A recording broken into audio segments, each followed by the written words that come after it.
1er avril 87, c'est le drame à Murdochville. Un incendie majeur se déclare dans les galeries souterraines de mine Gaspé, une division de Noranda.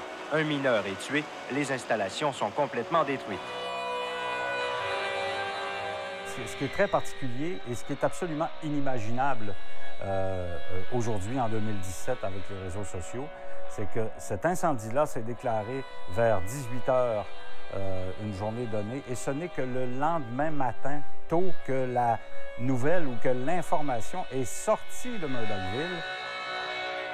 Le cœur est debout pas mal fort, tu sais. Et mon beau-frère qui est pris là. Vous avez aucune nouvelle, vous savez pas comment il se passe? On ne sait pas.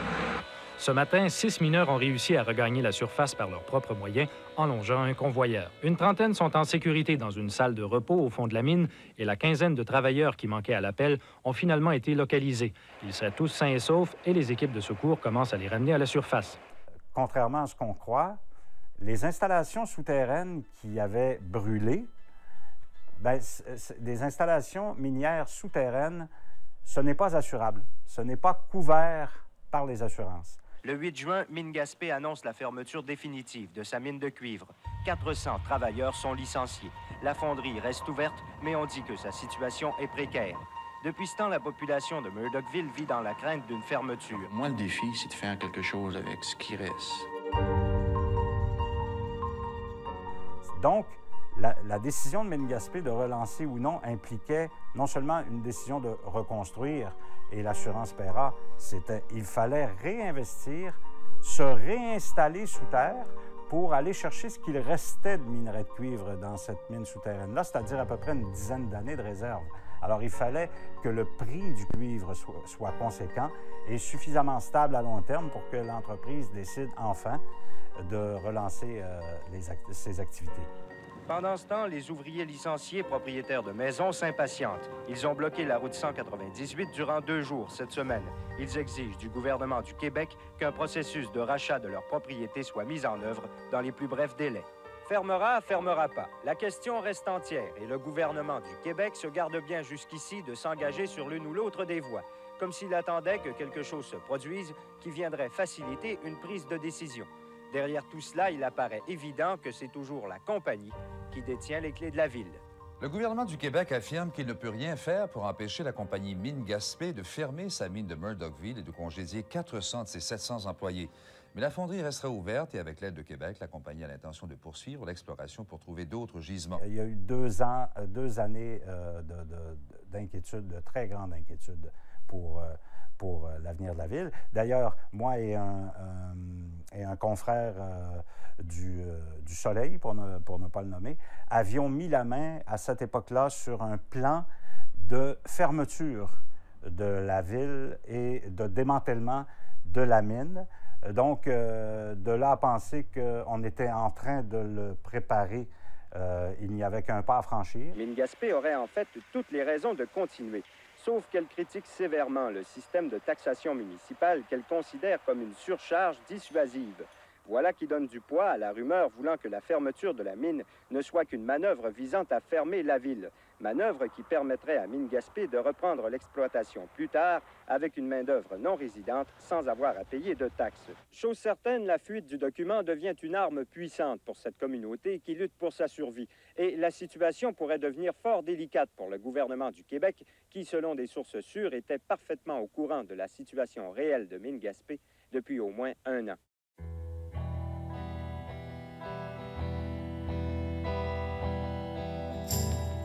La mine de cuivre de Murdochville a repris ses activités après avoir été fermée pendant près de 2 ans, à la suite de 2 incendies qui ont causé la mort d'un mineur et fait des dommages considérables.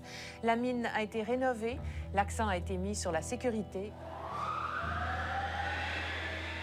C'est bien vrai. Les convoyeurs de Mine Gaspé se sont remis à tourner. 20 millions de dollars et 9 mois de travail pour tout reconstruire. Les mineurs, faut-il le dire, sont plus qu'heureux de la reprise. Ah oui, très heureux aujourd'hui parce que c'est vrai que ça faisait 14 ans qu'on travaille pour la même compagnie, mais je pense que ça faisait plaisir d'en revoir ses anciens compagnons aussi.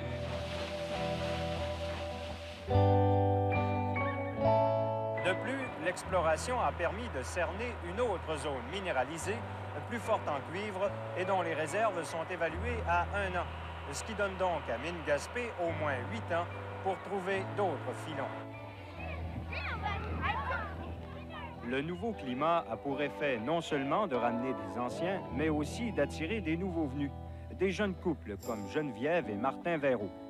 C'est l'endroit idéal pour avoir des enfants. Point de vue de la famille, là, c'est pas... C'est pas inquiétant. C'est pas inquiétant, exactement. Puis on pense pouvoir rester plusieurs années. Là. Ça, c'était une belle période, là. Il n'y avait que des sourires dans la ville. On était repartis pour, espérait-on, pour toujours, parce que même si on savait que les réserves du gisement principal de Murdochville seraient épuisées dans une dizaine d'années, il y avait toujours de la recherche géologique qui se faisait par Mine-Gaspé et on espérait trouver un autre filon tout aussi intéressant que celui qu'on a finalement tari à la fin des années 90.